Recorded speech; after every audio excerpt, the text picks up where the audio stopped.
उत्तर प्रदेश में जिन सीटों पर विधानसभा उपचुनाव हो रहे हैं वहां पर सभी की नज़रें टिकी हुई हैं क्योंकि ये विधानसभा चुनाव काफ़ी महत्वपूर्ण हैं। विधानसभा उपचुनाव मौजूदा वक्त में उत्तर प्रदेश में 9 सीटों पर हो रहे हैं, जिसमें Samajwadi party, Bharatiya Janata party, Bahujan Samaj party के बीच मुकाबला माना जा रहा है। वैसे कांटे की टक्कर तो मानी जा रही है समाजवादी पार्टी और भाजपा के बीच, लेकिन बहुजन समाज पार्टी के जो लगातार कमज़ोर होती जा रही है, कमज़ोर हो चुकी है, वहाँ पर उसका प्रदर्शन क्या रहता है, इस पर भी सभी की नज़रें बनी रहेंगी। उत्तर प्रदेश देश का सबसे बड़ा राज्य है और मशहूर है कि यहाँ से निकलने वाला पैगाम दूर तक जाता है। यानी यहाँ पर जो चुनाव होते हैं उससे जो संदेश निकलता है, जो रिज़ल्ट सामने आता है, उसके कम या ज़्यादा तौर पर असरात दूसरे राज्यों में होने वाले विधानसभा चुनाव पर भी पड़ते हैं और दिल्ली का रास्ता यूपी से होकर जाता है। फिलहाल उत्तर प्रदेश में विधानसभा चुनाव तो नहीं हो रहे हैं, लेकिन जो विधानसभा उपचुनाव 9 सीटों पर हो रहे हैं उस पर भी सभी की नज़रें टिकी हुई हैं।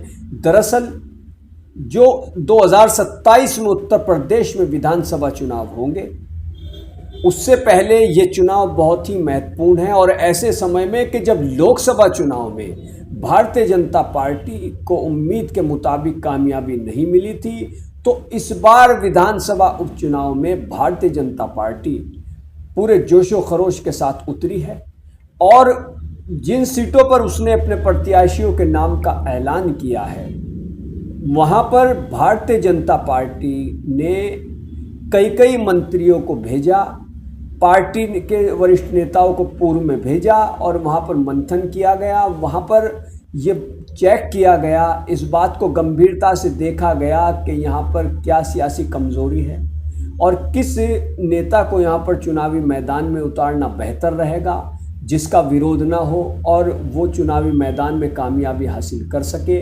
तो भारतीय जनता पार्टी ने इस पर काफ़ी फोकस किया और काफ़ी मेहनत की। समाजवादी पार्टी भी पूरे जोशो खरोश में है। लोकसभा चुनाव में जो शानदार सफलता उसको उत्तर प्रदेश से मिली थी, उसके बाद से समाजवादी पार्टी पूरे जोशो खरोश से है। और कांग्रेस की अगर हम बात करें तो कांग्रेस का गठबंधन है।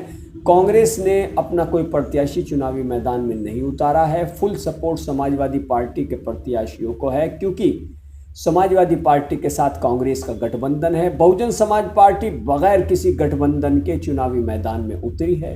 2 सीटों पर असदुद्दीन ओवैसी ने भी अपनी पार्टी के प्रत्याशी उतारे हैं और यहाँ पर यह माना जा रहा है कि जिन सीटों पर असदुद्दीन ओवैसी ने अपनी पार्टी के प्रत्याशी चुनावी मैदान में उतारे हैं वहाँ पर कांटे की टक्कर है। असदुद्दीन ओवैसी कि पार्टी के प्रत्याशी चुनावी मैदान में क्या कमाल कर पाते हैं, इस पर सभी की नज़रें टिकी रहेंगी।